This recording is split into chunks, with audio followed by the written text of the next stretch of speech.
आपने एक शब्द सुना होगा, दोगला। इसी से बना है दोगलापन।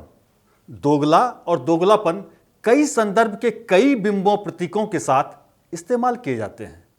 इनमें कुछ के मायने गाली जैसे होते हैं, लेकिन हम अपनी बात कहें उससे पहले ही ये साफ कर देते हैं कि हम जहां जहां दोगला बोल रहे हैं आप उसके शाब्दिक मायने पर ही जाएं। दोगला का शाब्दिक मायने जानने के लिए इस शब्द की बनावट समझिए। दोगला दो शब्दों से मिलकर बना है, दो और गला, यानी दो गले वाला, यानी एक ही मुख से दो तरह की बातें करने वाला। आज की राजनीति में और आज की तारीख में यह शब्द आम आदमी पार्टी के संयोजक, दिल्ली शराब घोटाले के आरोपी, जेल रिटर्न अरविंद केजरीवाल पर पूरी तरह जमता है, फबता है, सजता है। क्यों और कैसे? कर्तव्य पथ में आज होगी इसकी बात। नमस्कार, मैं हूं रविशंकर प्रसाद। तिहाड़ से 156 दिनों तक दिल्ली की सरकार चलाने वाले अरविंद केजरीवाल जेल से निकले तो एक दिन बाद उन्हें एक ज्ञान की प्राप्ति हुई। इस ज्ञान को अपने कार्यकर्ताओं, देश और दुनिया से साझा करने के लिए उन्होंने पार्टी दफ्तर में भीड़ जमा करवाया और फिर माइक के सामने भूमिका बनानी शुरू की। आपसे पूछने के लिए आया हूं, क्या आप केजरीवाल को ईमानदार मानते हो कि गुनहगार मानते हो? यहां केजरीवाल ने शब्दों के चयन में बेहद होशियारी बरती, जैसी कि उनकी पहचान है। इस बार उनकी जुबान पर न तो कट्टर शब्द आया और न ही बेईमान। उन्होंने अपनी पार्टी के कार्यकर्ताओं से पूछा कि आप बताओ कि वो ईमानदार हैं या गुनहगार। वो चाहते तो ये भी पूछ सकते थे कि वो कट्टर ईमानदार हैं या कट्टर बेईमान, क्योंकि केजरीवाल ने खुद को केवल ईमानदार कभी माना ही नहीं। उन्होंने अपनी ब्रांडिंग कट्टर ईमानदार शब्द से की। बहरहाल अपने को कट्टर ईमानदार की जगह ईमानदार वाला सर्टिफिकेट दिलाने की भूमिका बनाने के बाद उन्होंने एक बड़ा ऐलान कर दिया। मैं दिल्ली की जनता से पूछना चाहता हूं, मैं देश की जनता से पूछना चाहता हूं कि क्या केजरीवाल ईमानदार है कि गुनहगार है? दोस्तों, 2 दिन के बाद, आज से 2 दिन के बाद मैं सीएम की कुर्सी से इस्तीफा देने जा रहा हूं। मैं दिल्ली की जनता से पूछना चाहता हूं, मैं देश की जनता से पूछना चाहता हूं कि क्या केजरीवाल ईमानदार है कि गुनहगार है? अब इन दो बयानों को सुनाने के बाद हम आपको बताते हैं कि अरविंद केजरीवाल पर एक ही मुंह से दो गले यानी दोगले वाली बोली बोलने का आरोप क्यों लग रहा है। इसकी कई वजह हैं। हम इन तमाम वजहों पर बारी बारी से चर्चा करेंगे। बस आप वीडियो के अंत तक बने रहिए हमारे साथ, और अगर आपने अब तक हमारा चैनल सब्सक्राइब नहीं किया है तो ये पूरा विश्लेषण सुनते सुनते कर्तव्य पथ को सब्सक्राइब कर लें। केजरीवाल ने जिस इस्तीफे का ऐलान किया और इस्तीफे के लिए 48 घंटे की मोहलत खुद को दे दी, उसे मास्टर स्ट्रोक बताया जाने लगा। लेकिन सच ये है कि अरविंद केजरीवाल ने ऐसा मजबूरी में किया। क्या थी ये मजबूरी, ये हम बताएंगे।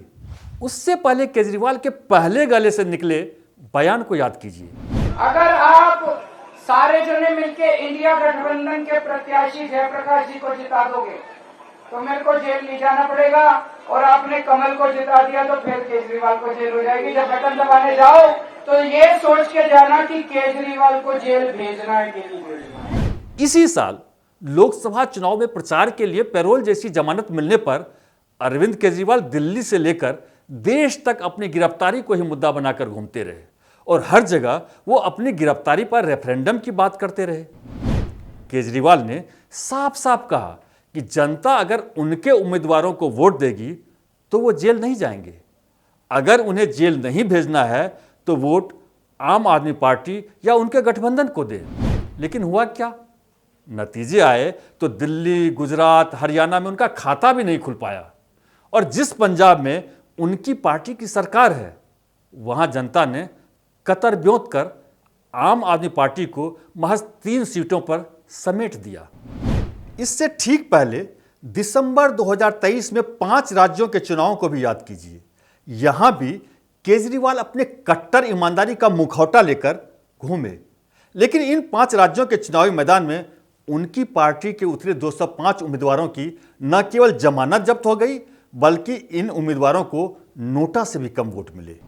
लेकिन खुद पर मांगे रेफरेंडम के नतीजे देखने के बावजूद तीसरी बार वो उसी शैली में दिल्ली में उतर पड़े। और होशियारी देखिए, केजरीवाल ने यह भी साफ कर दिया कि चाहे कुछ हो जाए वो सीएम की कुर्सी नहीं छोड़ने वाले। उन्हें तो बस एक आडंबर की खानापूर्ति तक की मोहलत चाहिए। और मैं तब तक सीएम की कुर्सी पे नहीं बैठूंगा जब तक जनता अपना फैसला ना सुना दे। मैं जनता के बीच में जाऊंगा, गली गली में जाऊंगा, घर घर में जाऊंगा, और जब तक जनता अपना फैसला ना सुना दे कि केजरीवाल ईमानदार है, तब तक मैं सीएम की कुर्सी के ऊपर नहीं बैठूंगा। दिमाग पर ज्यादा जोर डाले बगैर भी आपको इस बयान में दोगलेपन की अनुगूंज सुनाई देगी। सवाल उठता है कि क्या केजरीवाल को देश की अदालतों पर विश्वास नहीं है? अगर जनता के वोट से जीत ही किसी की बेगुनाही का सबूत है, तो फिर क्या अमृतपाल, रशीद इंजीनियर, मुख्तार अंसारी, अतीक अहमद जैसे तमाम आरोपियों को बेगुनाह मान लिया जाए? और फिर यह भी सवाल उठता है कि जिस जुबान से केजरीवाल सोनिया गांधी, कपिल सिब्बल, लालू यादव, शीला दीक्षित को भ्रष्ट बताते रहे और ऐसे ही नेताओं के साथ बाद में मंच पर हाथ मिलाते रहे, तब वो किस आधार पर उनके इस्तीफे मांगते थे, भ्रष्टाचारी बताते थे? क्या केजरीवाल ने अपने लिए एक गले और दूसरे के लिए दूसरे गले से आवाज नहीं निकाली है? क्या यह दोगलापन नहीं है? जब बीजेपी उनके इस्तीफे को मास्टर स्ट्रोक के बजाय मजबूरी कहती है, तो उसका आशय इसी दोगलेपन से होता है। हम यह भी कहना चाहेंगे, जब केजरीवाल जी ने इस्तीफे की बात की तो हम यह कह सकते हैं कि यह उनके जुर्म का इकबालिया बयान हो गया। यानी आपने मान लिया कि आप पे जो आरोप थे वो इस लायक हैं कि आप पद पे नहीं रह सकते, अर्थात आपके आरोपों की स्वीकारोक्ति है जब आपने त्याग पत्र की बात कही। राजनीति लोकलाज से चलती है और केजरीवाल के विरोधियों का आरोप है कि इस मामले में आम आदमी पार्टी के संयोजक निर्लज हैं। उनके विरोधियों के मुताबिक रसातल में राजनीति के लोकलाज का पर्याय अगर कोई है तो वो अरविंद केजरीवाल हैं। सवाल उठता है कि इस आरोप का क्या आधार है? जवाब है वही दोगलापन। क्योंकि अरविंद केजरीवाल को तो सुप्रीम कोर्ट ने जमानत दी, लेकिन इसके लिए जिस तरह की शर्तें थोपी, उसका मतलब यह निकाला गया कि मुख्यमंत्री जेल में ही रह गया और केजरीवाल बाहर आ गया। केजरीवाल की भाषा में कहें तो जैसे उनका शरीर जेल में था और आत्मा जेल के बाहर। आप देश के पहले मुख्यमंत्री बने हैं जो सर्वोच्च न्यायालय के द्वारा प्रतिबंधित है कि आप कार्यालय नहीं जा सकते, कोई फाइल नहीं साइन कर सकते, जिस मुद्दे में आप आरोपी हैं उस पर बयान नहीं दे सकते। भारत के इतिहास में कोई ऐसा उदाहरण नहीं होगा कि मुख्यमंत्री के ऊपर यह प्रतिबंध हो। यानी केजरीवाल ने अपनी करतूतों से अपनी ही गढ़ी जिन छवियों के चीथड़े उड़ाए, उस पर इस्तीफे के पैबंद से, रफ्फूगिरी से छुपाने की चाल चली। चूंकि महज 5 महीने के बाद विधानसभा चुनाव होने हैं, इसलिए इस कदम से केजरीवाल अपनी छवि फिर से बनाने की कोशिश कर रहे हैं। चूंकि केजरीवाल कैबिनेट की मीटिंग नहीं ले सकते थे, वो कोई नीतिगत या लोक लुभावन फैसला नहीं कर सकते थे। मुफ्त वाले ऐलान, महिलाओं के खाते में हर महीने 1000 रुपये भेजने के ऐलान, इन पर अमल नहीं कर सकते थे। इसलिए चुनाव से ठीक पहले किसी रबर स्टंप को मुख्यमंत्री बनाना उनकी मजबूरी थी। इसलिए केजरीवाल अपनी इस मजबूरी पर ठठाकर हंस सकते हैं और उनकी मिजाज पुरसी करने वाला, उनके विज्ञापन पर पलने वाला मीडिया इसे मास्टर स्ट्रोक कह सकता है।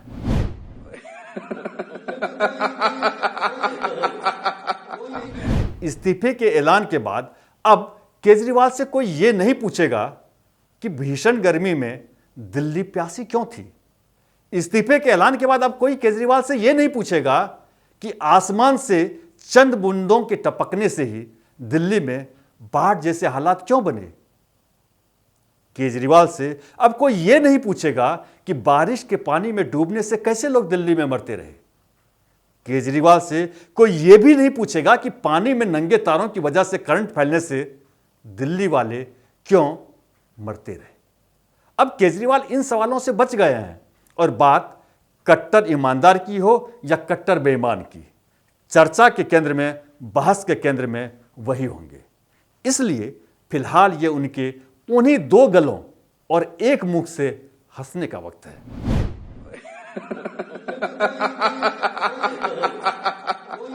केजरीवाल हंस सकते हैं क्योंकि अब केजरीवाल से शायद ही कोई 45 करोड़ में बने शीश महल का हिसाब मांगे, लेकिन यह हंसी टिकाऊ नहीं। इस्तीफे की तुलना अग्नि परीक्षा से करने वाले केजरीवाल को याद रखना चाहिए कि शराब घोटाले में उन्हें शर्तों के साथ जमानत मिली है। अगर वो दोबारा भी जीत कर आते हैं तो जो आरोप उन पर लगे हैं वो धुलने वाले नहीं। क्या दोबारा चुने जाने के बाद एक आरोपी मुख्यमंत्री के दफ्तर का इस्तेमाल उसी तरह कर पाएगा? यह मामला फिर सुप्रीम कोर्ट के सामने जाएगा।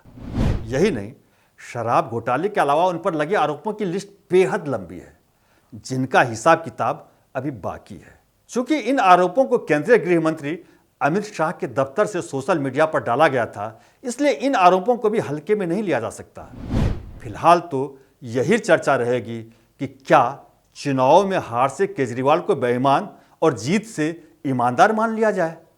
आप क्या सोचते हैं? अपनी राय कमेंट बॉक्स में दें और ये वीडियो विश्लेषण पसंद आया हो तो इसे लाइक करें और अब तक चैनल को सब्सक्राइब नहीं किया है तो इसे जरूर सब्सक्राइब करें।